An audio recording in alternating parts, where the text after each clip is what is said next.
Welcome to another training with Comfort Insurance. And today we're going to be talking about 401ks.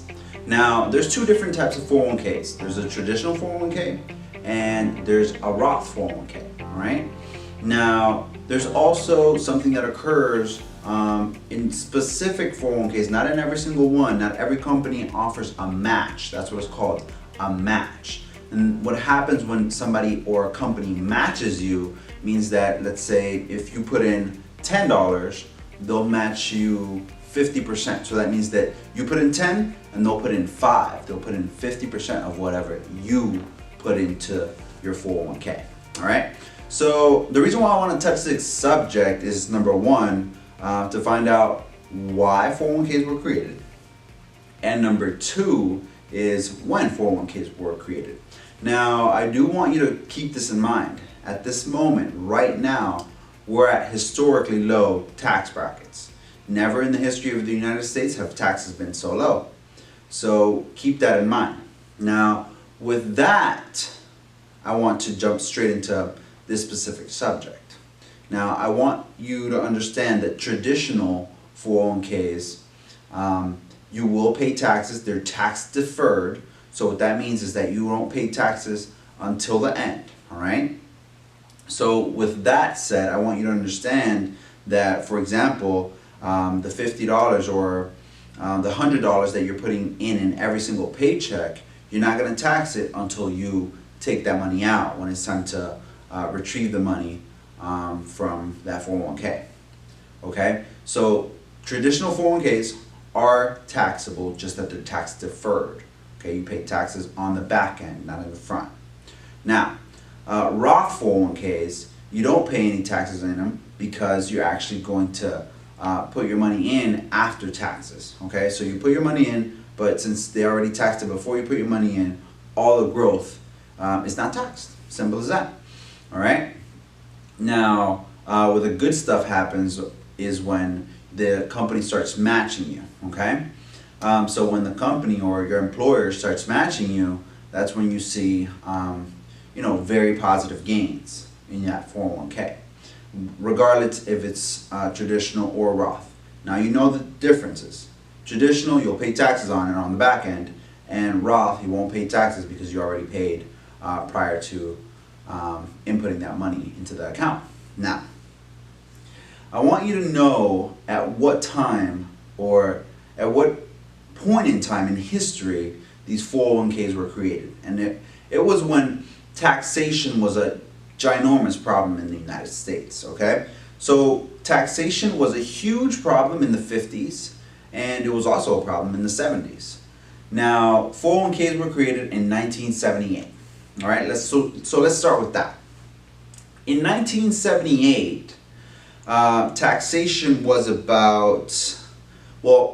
taxation was up to 70%. Let's just leave it at that, right? 70%. Now, put yourself in these shoes, okay? I want you to understand where I'm coming from. I want you to put yourself in real people's shoes. How things were really going on back then. Now, back then, 1978, a person generating or making $34,000 in income was paying 50% in taxes. Okay, so you made $34,000, good, but guess what? Before you take those $34,000 home, I want you to give me 50%. That was Uncle Sam. That was what Uncle Sam was pretty much telling the majority of the population. Making $34,000, you're making $34,000, give me 50%. Simple as that. All right, let's keep it that simple. Now, if you were married and you made more than $47,000 while married, you were paying also that 50%.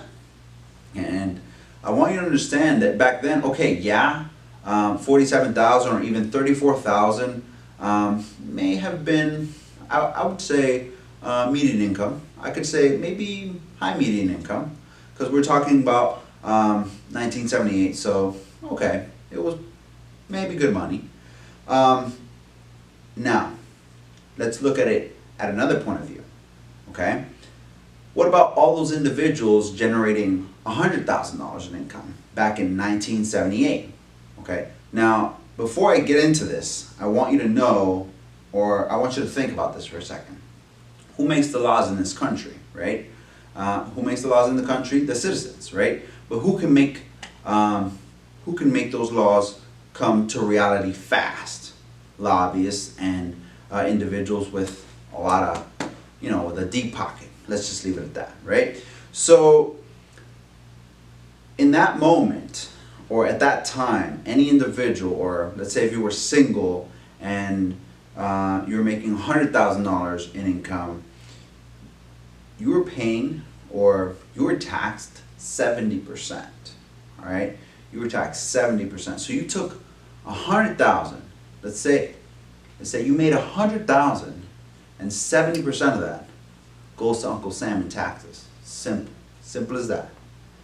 That hurts. That hurts, and a lot of powerful people, a lot of people with money back then were hurting. So they didn't like that happening. So they started, to make these 401ks into reality. And that's how they started to become a reality, 1978. All right, now if you were married, generating more than $200,000 in income, yeah, you were at that 70% tax bracket. All right, so now let's go a little bit further in history. Let's go back to 1950. Let's go back to 1950. And the reason why I'm doing this, the reason why I'm going back to 1950 is because I want you to see how much of a problem this was. Okay? I want you to see how big of a problem this was. And that's why 401ks were created. Now the situation is a little bit different, but before I jump into this, let's finish the 1950s. All right? So in 1950, if you were single, look how bad the situation was. In 1950, if you were single and you were generating, or you were making $20,000 in income, you were paying 56% in taxes. Okay? You're making $20,000, and more than half of that goes to the government. Some people feel strong about that. I would too. I would definitely feel very, very strong about that. Now, let's look at another scenario. If at the same time, 1950, we're still in 1950. If you were in 1950 and you were one of the high income earners, right? You were one of the high income earners and you were making more than $100,000. Let's just say you were making $100,000. You were making $100,000. Do you have an idea of how much taxes you would be paying? Yeah, you'd be paying 90% in taxes. All right? So you're here busting your butt. You're here working. You make $100,000, and 90% of that goes to the government. That's how bad the problem was. That's how bad it was.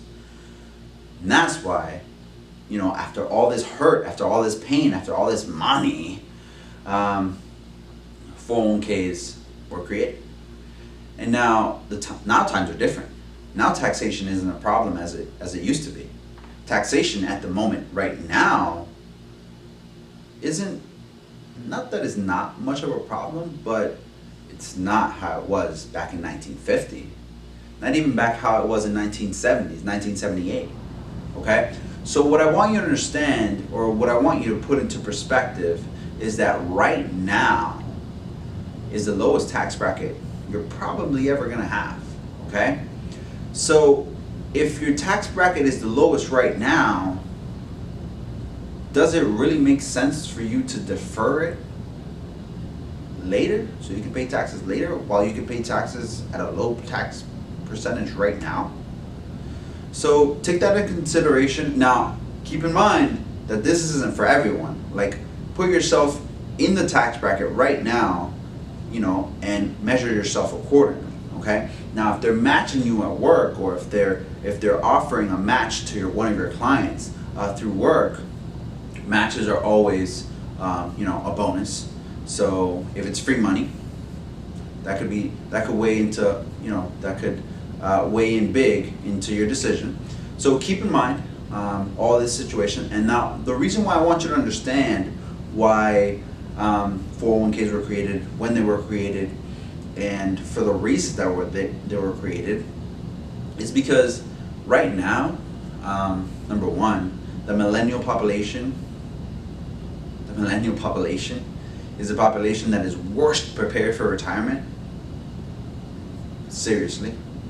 I want you to know this because right now, since we're at the lowest percentage in tax bracket, it might not make sense for most people to put their money in 401ks. I'm not saying everybody, but for a large percentage, it might not make sense to put your money in a 401k unless they're matching you.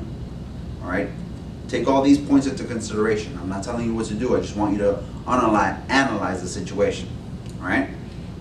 Now, I do want you to take this into perspective, okay? So, we know how tax brackets and 401ks technically work together, right? Now, taking that into consideration, if a person is at their lowest tax bracket right now, does it really make sense to put money away so that you can get taxed higher when your money is bigger? For example, if you're saving $100 a month till you get older, let's say, I don't know, when you're 65, you have $500,000, that account is fat. That account is chunky. So when you retire, you're no longer going to have your home deduction, okay? You're no longer, well, I'm not saying everybody, but for the big majority, your home is going to be paid off. You're no longer going to be able to write that off on your taxes. You're no longer going to be able to deduce that on your taxes. And your kids, your deductions are no longer going to be kids anymore. They have their own family going on. So keep all these things into consideration. Know how the taxes work. Know where in the tax bracket you are, and not just you, your client. Make sure that you're communicating all these possible ideas to your client, because at the end of the day, your client is going to see you as the expert. Okay, your client is going to come to you for answers or for guidance. I'm not telling you to tell them what to do, but just guide them or just let them know that these things actually exist and why they work the way they do. All right? Well, I hope you enjoyed the training. I hope that you learned. If you have any questions, please make sure to write them down and communicate them to your upline. And again, Comfort Insurance is your home.